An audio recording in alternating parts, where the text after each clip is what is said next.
May of 2022, Manchester City announced the capture of one of the most complete and most dangerous young strikers in world football. And after scoring a mountain of goals at every club he's ever been at, being respected by almost everybody who's had the joy of watching him play, how exactly did Norway's own Erling Haaland become one of the best strikers in the world?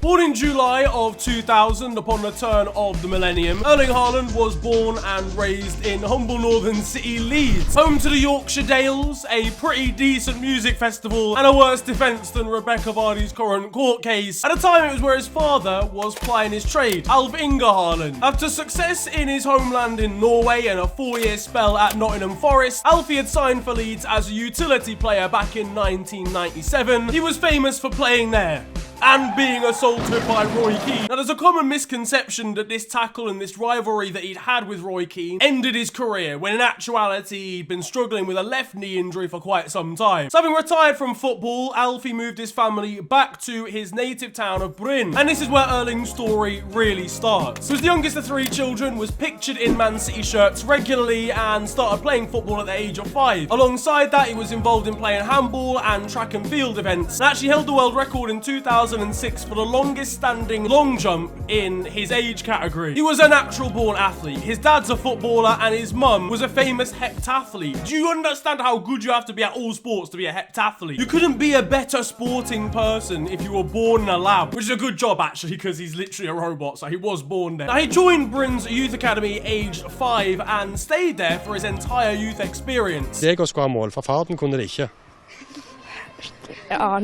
It's an unusual place to find one of the next great footballing talents. The town has a population of around 12,000 people, it's in the west of Norway, it's always cold and raining, and in the 15-16 season, while still a youth player playing in Bryn's B team, he scored 18 goals in 14 games in the league. His childhood coach, F.E.A.R Berntsen, explained that he'd actually been moved up an age group because he was so good in comparison to the other players there, some of which made it pro as well. But the interesting thing about this was that he wasn't playing for like some fancy youth academy. This was basically just his mates in the local community. His performances for Bryn's B team had already got him capped at under 15s level for Norway. But his big break in Norway would come in 2016 when Bryn's actual manager was sacked, leaving their caretaker to be Berntsen, his youth coach. Having had a good relationship and Berntsen having obviously watched him very closely at youth level, he knew what Erling was about and gave him his debut in the first team. It was a second division game against Ranheim, aged just 15, and after impressing as a right winger, he played 16 times for the club, mainly down the centre. He didn't score in his first season at Bryn, but he was impressing at international level, including 2 braces against Sweden, and he also met a few mates during the youth ranks of Norwegian football. It was already time for him to move on. He had a trial with German side Hoffenheim, but in the end it turned out he was ready to learn from the tactical nous of Ole Gunnar Solskjaer. So just vibes, realistically. I mean, we got him to Manchester eventually, am I right?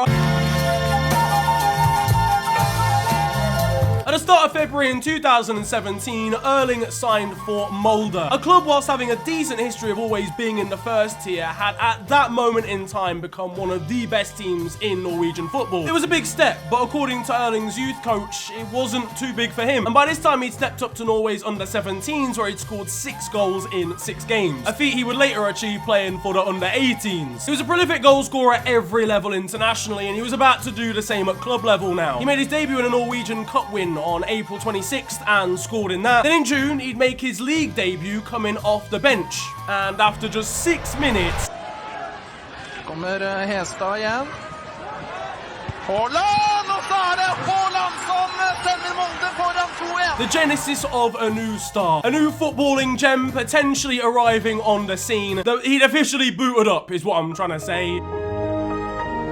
The birth of a supercomputer, so at this point he's still like a Game Boy Advance or something. He ended his first season at Molde with a total of 4 goals, but it would be his second season that would really impress. His former youth coach, Berntsen, said, "I've been coaching for many years, but I've never seen that winning mentality so early." And that desire not to lose paid off in July, where just age 17, he scored 4 goals in 21 minutes against then unbeaten league leaders Brann. 4 goals against the leaders of the Norwegian division in 21 20 minutes was something that made Norway stand still for a hot second. And he go on to score 12 league goals and a total of 16 in 30 in all competitions, leading to him winning the Norwegian Premier League Breakthrough of the Season award. He even grabbed his first goal in Europe with a Europa League qualifying goal against Albanian opposition, and it's in Europe where he would flourish at his new home, over in Salzburg.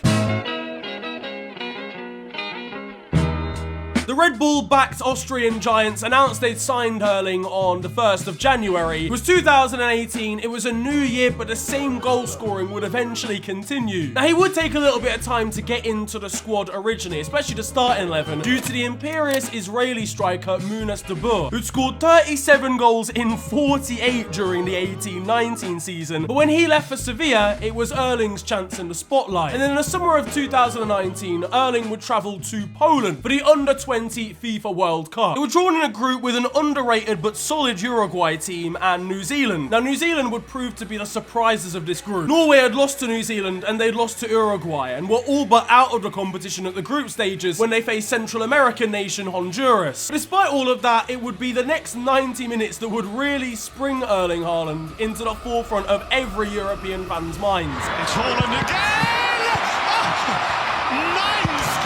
He scored 9 goals in one game. 9! In a 12-0 record demolition, Erling grabbed himself 3 hat-tricks, 3 match balls. You can't even fit that in a rucksack. Those goals alone against Honduras were enough to see him take home the golden boot for the tournament in a competition that included the likes of Darwin Núñez, Moussa Diaby, Rafael Leao, and Timothy Weah. Now, top tip, when a player scores 9 goals in one game, teams tend to take notice. I mean, Romelu Lukaku scored 9 since last year, and he's still worth £100 million. So his own team would as well, with serious game time promised to the young Norwegian going into the 1920 season. July would be a sign of things to come, scoring a hat-trick in the cup against Parndorf. He followed that up with his first league hat-trick the next month. Then a month later he'd score 3 again, this time in a 7-2 win over Hartberg. Just 3 days later into September, on his Champions League debut, he'd score yet another hat-trick in the first half alone in a 6-2 win over Genk. The man was literally scoring goals and hat-tricks for fun, and it wasn't just on the pitch where he was affecting Austrian football too. But I don't think Austrian commentators were even capable of keeping up with him. What a strike from Erling. I must say that is absolutely sensational. As we get ready for kickoff, has he scored again? RB Salzburg's boss at the time and current Leeds manager Jesse Marsch said it's the imprint that he left within the group in terms of the determination and mentality. A lot of these players saw the way he behaved and tried to emulate him, and specified that one player who benefited the most from that was current Hungarian international Dominik Szoboszlai of RB Leipzig. Jesse explained that he created somewhat of a legacy literally just with his mentality amongst the rest of the players. And when you look at the rest of that group and see the likes of Patson Daka, Karim Adeyemi, Minamino, Hwang, Samaseku, Brighton midfielder Mwepu, so many of these players have gone on to sign for really decent clubs since he left as well. But he was starting to create a legacy in the Champions League too. Off the back of the Genk hat-trick, he scored again against Liverpool. Then in game week 3, he scored 1 more against Napoli to become only the second teenager to score in his first 3 Champions League games after Karim Benzema. He broke that record the next game week with a penalty versus Napoli, and then scored again versus Genk to take it to the first 5 matches consecutively. In between all of this, he casually scored another hat-trick against Wolfsberger. If he scores 1 more goal against that opposition, they're banning him from even setting foot in the car park. In total, he scored 28 in 22 games in all comps for Red Bull Salzburg. He dominated Austrian football and showed that he could do it on the European stage. So now a new move was on the horizon for Erling. From the Bundesliga to the Bundesliga.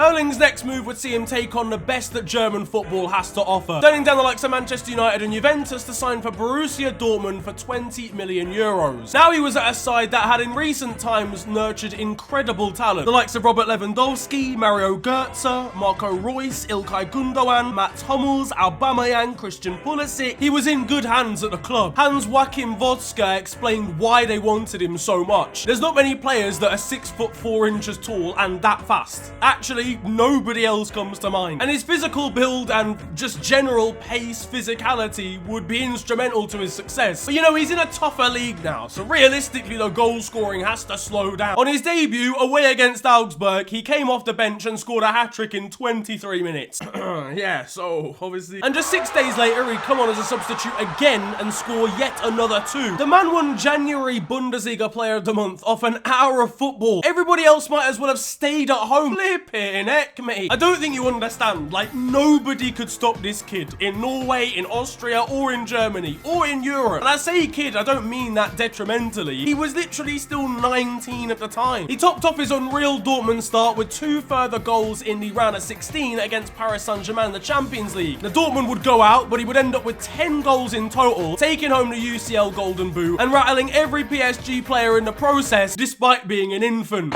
A child. No. He ended the season with a total of 44 goals in 40 appearances for both Dortmund and Salzburg. Now onto the 2020-21 season, and whilst a lot was expected of him, I don't think people thought he would do the exact same again. But he'd score a brace in the first match of the season, then do it again in a 3-2 Super Cup loss to Bayern Munich, followed by probably his best individual performance to date. With Erling Haaland, the perfect reply. It's 4 for Haaland. Erling would score 4 goals in 32 minutes after half-time in a demolition of Hertha Berlin. He put it down to having an energy drink at half-time. I would like to know what this energy drink is. He also kept up his European heroics, scoring 6 in his first 4 group stage matches in the Champions League. In the 2020 would see him win the Golden Boy Award for best under-21 player in the world. But it would also see the start of some concerning injury problems that have plagued him up until now. He was out with a hamstring injury that kept him out right at the end of 2020 for a month. Then he picked up a hip flexor injury in 2021 on return from a hamstring injury, missing about 2.5 months of football in total. Finally then ending with a further muscle injury in February of 2022 that also kept him out for 2 months. Now, his athletic build as a result of both his parents being athletes is of course a blessing, but we've seen it with heavily reliant on athletic build strikers like R9 in the past, where the body sometimes physically can't take the power that's coursing through it. But on his comeback in 2021, and that injury didn't stop him from grabbing a brace against RB Leipzig, against Gladbach, and then against Sevilla in the Champions League, with a further brace against Bayern securing his 100th senior goal in world football. Continued his Champions League scoring, but would go out to Manchester City in the quarterfinals. I'll cut to the chase. By the end of the 2020-2021 season, he'd scored 41 goals in 41 games in all comps. Yet another ridiculous, genuinely illegal set of goal scoring numbers. They have families, man. Come on. He'd win the Champions League Golden Boot again, as well as the Bundesliga Fans Player of the Season. But arguably his biggest achievement here would come in the 2021 DFB Pokal final. He returned from injury just in time to face RB Leipzig in this final, and lined up alongside the likes of Jadon Sancho, Jude Bellingham, Marco Reus and co. Dortmund would take an early and dream lead through Englishman Sancho, before Erling Haaland did what he did best. And he's brushed off Upamecano! It's 2-0! A second Sancho strike would see Dortmund go in at the break in dreamland. 3 goals to the good. Into the second half, and Dani Olmo managed to pull one back for Leipzig, but into the 87th minute, and a second goal for Erling Haaland ended the tie completely, simultaneously ending Dortmund's 4-year wait for German silverware. An equally brilliant 2021-22 season individually would follow for Erling, with 29 goals from 30 in a kind of injury-hit time space. And that is the season that is, of course, just coming to a close, but all the way through it, realistically, we knew what was coming. Ben, he said he couldn't talk about it until the deal was done.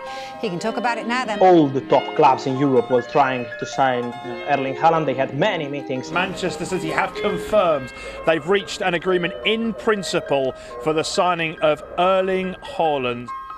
On to May 10th of 2022, and Manchester City announced they've activated Erling's release clause at Dortmund of 60 million euros. Now, it's huge for both. Erling obviously playing at a club that he supported since he was young, and for Manchester City, maybe the final piece in the puzzle. Can they finally get their hands on the Champions League now that they've got a recognised striker? Something that people generally feel has been missing from their squad for the last couple of seasons now. Erling is the definition of prolific, and in a side that creates as many chances as Man City do, do, realistically he should thrive. But will he fit into Pep Guardiola's system? That's the question. I think Erling has attributes that football fans don't necessarily give him credit for. There's not a single player that Pep will bring in that he doesn't want and that he doesn't feel will fit into the system. Question really is, will Manchester City win the Champions League now? I mean, ultimately it's a failure if they don't. And for Erling, a guy who, let's not forget, is still only 21 years of age, we talked about his stats and his performances and his accolades, etc., but just how good is he? The word generational gets thrown around a lot in the world of football, but let's be real here, the guy is actually generational. Whatever the future holds, back in his homeland and his native Bryn, the current youth of their academy have pictures and posters of Erling scattered all the way around their dressing room. His former coach Berntsen's been able to see him and speak to him recently and said that he's proud of Erling and what he's achieved, but especially how he behaves as a human being. He's just like he was at Bryn, and that pleases me very much. He's just a good guy. So maybe the good guy does actually win sometimes. And to be honest, looking forward, I think Erling's gonna win many, many, many more times in his career. And as a Liverpool fan, I'm shitting here.